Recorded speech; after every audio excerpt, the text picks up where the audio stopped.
semua keadaan jiwa kita, hati kita, perasaan-perasaan kita sudah lebih dulu bahkan pernah dirasakan oleh Nabi Muhammad SAW. Kalau Anda pernah gelisah, Nabi dulu pernah gelisah. Kalau Anda bahagia, Nabi juga pernah bahagia. Kalau Anda merasakan kekhawatiran, Nabi dulu pernah khawatir. Dan miniatur kehidupan kita sudah dicontohkan dalam perjalanan kehidupan Nabi Muhammad SAW agar kita bisa belajar mengatasi problematika kehidupan.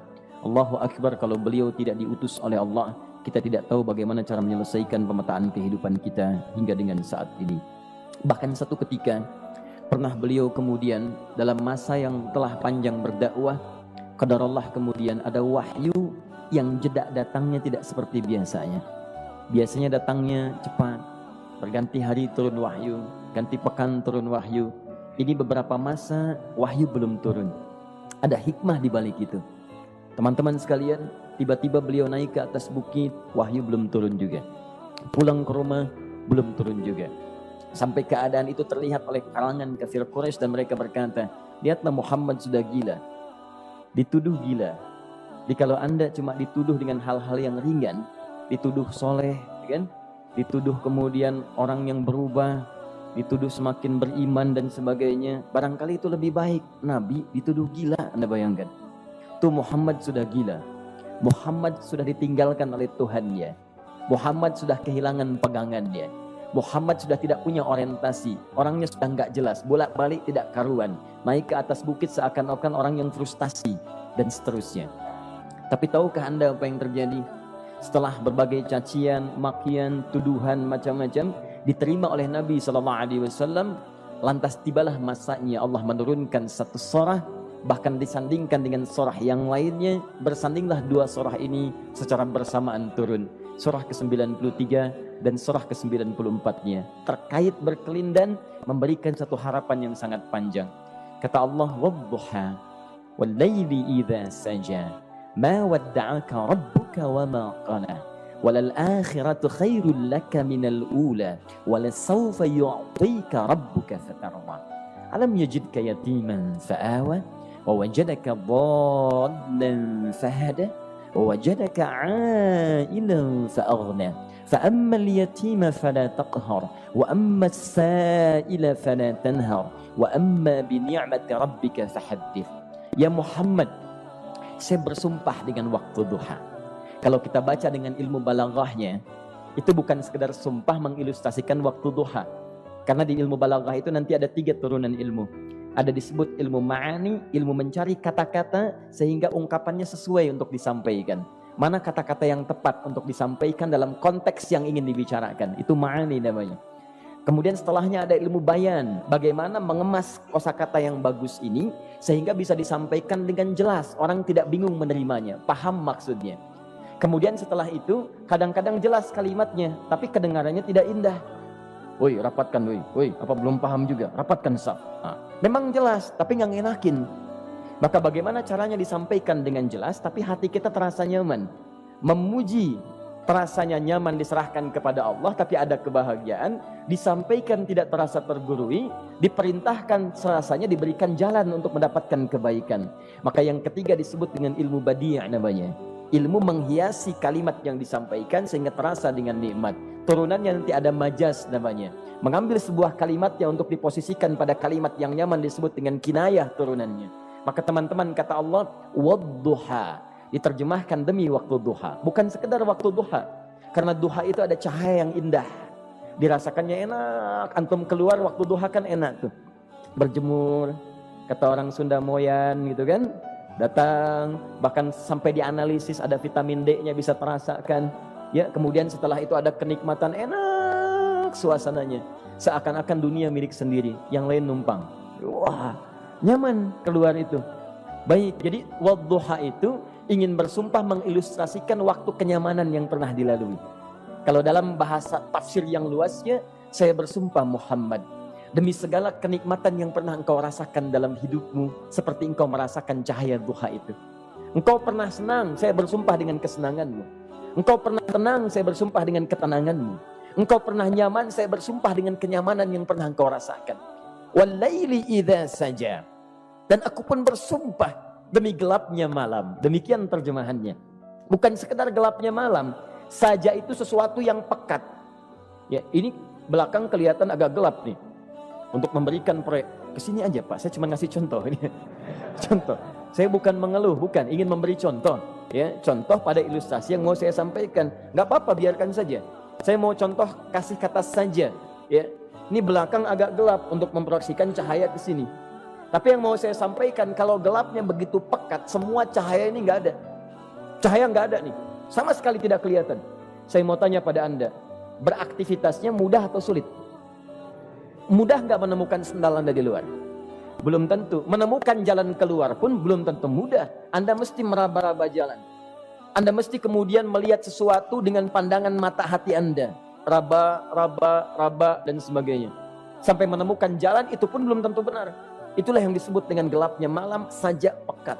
Kadang-kadang ada orang yang menghadapi satu kesulitan yang pekat, suasananya siang, cuman karena masalahnya begitu pekat seakan-akan membuat diri dia gelap. Jalan susah, limbung gitu. Kenapa gelap ya? Padahal terang. Karena masalah menggelimuti dirinya seakan-akan dia diselimuti masalah yang gelap. Bimbang dia, makan gak enak, minum gak nyaman, dan seterusnya. Ya, biasanya makan ayam tenang, ini dikasih yang lebih enak juga rasanya pahit, gak enak zamannya. Maka kalau kita ilustrasikan dalam suasana tadi Muhammad, saya bersumpah, engkau pernah hidup nyaman ataupun engkau mengalami masalah yang sangat pekat dalam kehidupan. Engkau alami sesuatu yang dahsyat sampai engkau bingung, bimbang, pekat, mereka menuduhmu dengan macam-macam. Ma wadda'aka rabbuka wa ma qala. Saya pastikan kepadamu, dalam keadaan nyamanmu seperti dulu ataupun engkau bimbang seperti sekarang, Tuhanmu tidak akan pernah meninggalkanmu ataupun menuduhmu gila.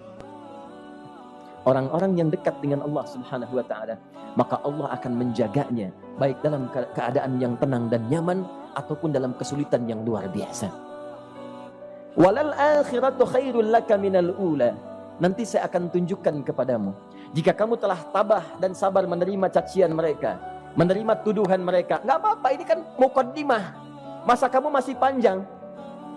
Kamu masih panjang dalam berdakwah, kehidupan kamu masih panjang membawa tugas dan misi. Kalau kamu belum bersabar pada yang sekarang, bagaimana dengan yang di masa depan? Tapi saya pastikan kepadamu, jangankan yang seperti ini, masalah pekat yang paling hebat pun kamu akan hadapi, yang membuat kamu sedemikian sulit lebih daripada ini, yakinkan pada jiwamu, aku tidak akan pernah meninggalkanmu. Ini prinsip dalam kehidupan kita. Jika Anda menggantungkan hidup kepada Allah, Anda bersandar dengan baik kepada Allah, maka ayat ini akan mengatakan, teman-teman sekalian, Allah tidak akan pernah meninggalkan Anda dalam setiap kehidupan Anda. Nanti, sekarang perjuangan, kata Allah, walal akhiratu khairul laka minal ula. Nanti saat kamu tiba di akhirat, saya akan tunjukkan kepadamu ada yang lebih hebat yang tidak pernah engkau rasakan sebelumnya saat di bumi. Tidak akan ada lagi kesulitan yang kamu hadapi. Tidak akan ada lagi cacian yang kamu kemudian hadapi. Tidak ada lagi kemudian tuduhan yang kemudian kamu rasakan. Aku akan berikan apapun yang kamu inginkan sampai kamu puas. Wala sawfa yu'tika rabbuka fatarda. Nanti kamu pengen apapun, aku berikan. Kalau saufa masih ada jeda, ya. Kalau bahasanya wa yu'tika mungkin seketika. Tapi ketika mengatakan saufa, artinya bukan saat ini Muhammad. Sekarang pun aku berikan, tapi nanti yang di akhirat aku berikan sampai kamu merasa puas. Ayo minta apa saja. Hadir, hadir, hadir, hadir. Tapi yang paling indah, kalau kamu tidak percaya, alam yajidka yatiman fa'awa. Cobalah ingat, kalau sekarang sedang susah, coba ingat dulu. Bukankah saat kamu yatim, aku yang merawat sampai kamu tidak merasakan kegelisahan itu? Lahir bapak tidak ada, aku cukupkan dengan kakek. Kakek meninggal, aku hadirkan ibu dan paman hadir di sekitaranmu. Ibu meninggal, ada kakek. Kakek meninggal, ada paman. Dan Khadijah hadir di sekitaranmu. Bukankah aku rawat pada saat itu? Wajadaka dhallan fahada. Kamu sedang bingung, sedang susah, bukankah sering aku berikan petunjuk kepadamu? Wajadaka ailan fa'aghna. Kamu merasakan kesulitan, lahir dalam keadaan yatim, tidak ada pendukung, maka aku jadikan kaya. Bukankah saat kamu menikah dengan Khadijah, aku tambahkan lagi pendukung untuk misi dakwahmu? Ini pesan dalam Al-Quran. Kalau Anda sedang merasa susah, kalau ingin menenangkan diri, ingat-ingat yang baik-baik yang dulu. Kalau Anda sedang jatuh dalam bisnis, ingat-ingat saat Anda meningkat dalam bisnis Anda. Allah tidak pernah tinggalkan Anda. Mungkin ini ujian untuk membuat Anda lebih hebat lagi di masa depan. Kalau Anda tidak tahan bantingan yang sekarang, bagaimana Anda bisa mengatasi pelintiran yang akan datang? Karena dalam kehidupan bukan cuma dibanting. Anda mungkin mengalami penyingkiran, penyungkuran, lipatan, guntingan, bantingan, macam-macam. Jikalau satu gaya belum bisa Anda atasi, bagaimana Anda bisa berharap mendapatkan turunan yang lainnya? Selalu ingat bahwa jika hidup Anda ingin tampil gaya, Anda harus merasakan tekanan dalam kehidupan. Karena F selalu berbanding lurus dengan P, hukum Pascalnya. Gaya berbanding lurus dengan tekanan. Orang yang ingin tampil gaya dalam kehidupan, maka dia mesti siap menghadapi tantangan-tantangan hidup yang diatasi. Turun ayat sampai ujungnya. Jikalau kamu sudah begini lagi, jangan pernah kamu membentak orang lain. Jangan pernah merendahkan orang lain. Karena Allah pun menjaga setiap hamba sepanjang ia mendekat kepadamu. Setelah itulah turun kemudian surah Al-Insyirah. Alam nashrah lakas sadra. Antum kenal Nabi Musa? Baik. Tapi agak lumayan lah. Tadi saya di Soreang kenal Fir'aun. Di sini Musa. Baik, alhamdulillah. Perhatikan ya, dahsyatnya pemberian Allah kepada Nabi Muhammad SAW. Nabi Musa alaihi salam, dan sering kali kita bacakan untuk memohon kepada Allah. Rabbi syrahli sadri. Perhatikan baik-baik. Ini keunggulan Nabi Muhammad SAW dibanding Nabi Musa alaihissalam. Dua-duanya Nabi, Rasul, tapi masing-masing punya keistimewaan. Musa, Nabi, berdakwah, memohon kepada Allah kelapangan hati. Rabbi syrahli sadri. Ya Allah, tolong lapangkan hatiku nih. Kenapa mesti lapang? Karena pasti Musa merasakan nih. Saya tahu betul karakter Fir'aun. Belum apa-apa sudah memaki. Kalau orang yang hatinya tidak lapang, tidak akan tahan dengan makian, keluarlah kemudian balasan yang tidak digambarkan sebelumnya. Fir'aun itu kasar. Kasarnya bukan sekedar kasar, bahkan saking kasarnya bisa berujung pada eksekusi kematian. Saya contohkan tadi di sore yang ini, saya nggak suka dengan rambutnya nih, kata Fir'aun. Bukan nyuruh nyukur mas, tolong pisahkan kepala dari badannya. Gitu gayanya tuh Fir'aun. Ya, bukan nggak ngenakin, susah dengan Fir'aun itu. Jadi kalau belum apa-apa datang Musa ke situ, hatinya tidak seluas samudra, hatinya tidak lapang, cuman seluas gelas, tidak akan sabar menerima cacian Fir'aun. Begitu datang dicaci, dasar anak gak tahu diri, gak tahu malu, sudah saya rawat begini. Ya Allah, saya bosan dengarnya, matiin aja sekarang. Musa Nabi berdoa dikabulkan. Cuman kalau Fir'aun kemudian ajalnya misal wafat pada saat itu, tidak akan jadi contoh kepada kita untuk kekinian. Bagaimana orang yang bebal untuk bertobat kepada Allah Subhanahu wa ta'ala. Bagaimana penyimpangan dalam kedudukan. Bagaimana dia kemudian akrab dengan pengusaha yang gelap. Di pengusaha gelap berpartner dengan penguasa zalim. Sudah ada dari dulu. Pengusahanya disebut dengan Qarun. Kemudian mohon maaf, ya, yang pemimpinnya disebut dengan Fir'aun. Tokoh intelektualnya disebut dengan Haman. Makanya cerita ini komplit di Quran. Sudah ada. Di setiap persoalan dalam kehidupan masyarakat disebabkan tiga hal yang berkolaborasi. Kalau bukan penguasa zalim berpartner dengan pengusaha gelap, ditopang oleh intelektual yang sembrono. Itu persoalan. Jadi kalau ada sekarang intelektual menyalahgunakan kepintarannya, dia terlambat, sudah ada Haman dulu. Dan gak usah bersaing, dia bisa bikin piramida, Anda belum tentu bisa membuatnya. Kalah Anda, masih kalah hebat. Ya, jadi kalau dititipkan sesuatu jangan disimpangkan. Yang ingin saya sampaikan, Musa mengatakan Rabbi syrahli sadri. Nabi berangkat berdoa dikabulkan oleh Allah. Nabi Muhammad belum minta turun ayat. Alam nashrah laka sadra. Yang ini minta Rabbi syrahli sadri. Nabi Muhammad alam nashrah laka sadra. Muhammad mulai dari peristiwa sehingga engkau akan lebih sabar lagi menerima tantangan-tantangan dakwah. Mulai sejak itu jangankan dimaki, dilempar batu di Taif. Dari Mekah pergi ke Taif dengan Zaid kemudian. Sampai di Taif mendapatkan sesuatu yang tidak dibayangkan sebelumnya. Kalau cuma dihentikan saat mengajar, wajar. Ini dilempari batu. Anda bayangkan? Bisa kebayang nggak? Lempari batu tuh. Lempar, dilempar. Zaid jadi tameng, berdarah-darah, kemudian mundur. Mundur, beristirahat di bawah tepian pohon. Begitu beristirahat, datang malaikat penjaga dua gunung. Turun malaikat dengan kesal mengatakan, Ya Rasulullah, mud yadaika ilas sama. Ya Rasulullah, angkat tanganmu ke langit, minta kepada Allah, aku angkat dua bukit di Taif, aku himpit keduanya. Aku himpit penduduk Taif dengan dua bukit itu. Apa jawab Nabi?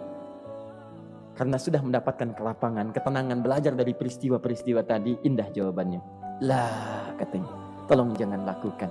Innahum qaumun la ya'lamun. Mereka belum paham saja. Mereka belum mengerti. Tolong jangan lakukan. Aku bermohon kepada Allah. Boleh jadi nanti di masa depan akan ada hamba-hamba terbaik yang lahir dari bumi Taif ini. Kemudian beliau berkata, Rabbi, ila man takilluni, a'ila qaribin yu'limuni, am ila ba'idin yu'dhini, fa'ana radin ma lam taghdab ilayya. Ya Allah, Kemana lagi engkau akan utus aku untuk berdakwah setelah peristiwa ini? Apakah tempatnya lebih dekat aku jangkau sekarang, tapi di situ aku akan disakiti lagi? Ataukah jaraknya masih jauh, tapi di tempat itu aku akan dizalimi lagi? Aku ridha ya Allah dengan itu semua, asalkan engkau tidak marah kepadaku. Asalkan engkau tidak marah kepadaku. La haula wala quwata illa billahil aliyil azim. Begitu kelapangan itu muncul, ridha dengan ketetapan dan siap, tabah, kuat, hadir dalam jiwanya. Tiba-tiba turun undangan, tunaikan Isra dan Mi'raj. Diangkat statusnya, naik mendekat kepada Allah Subhanahu wa taala. Dihilangkan bebannya, wa wada'na anka wizrak alladzi anqadha dhahrak. Itu hikmah, teman-teman. Barangkali kalau antum saat ini datang ke masjid ini untuk kajian, sedang bawa beban, ada kesulitan, penuh dengan macam-macam, barangkali dibacakan surat Ad-Duha tadi untuk memberikan harapan kepada Anda. Ini bukan PHP, karena ini bukan masalah urusan manusia. Ini adalah janji yang tidak akan pernah diingkari. Innallaha la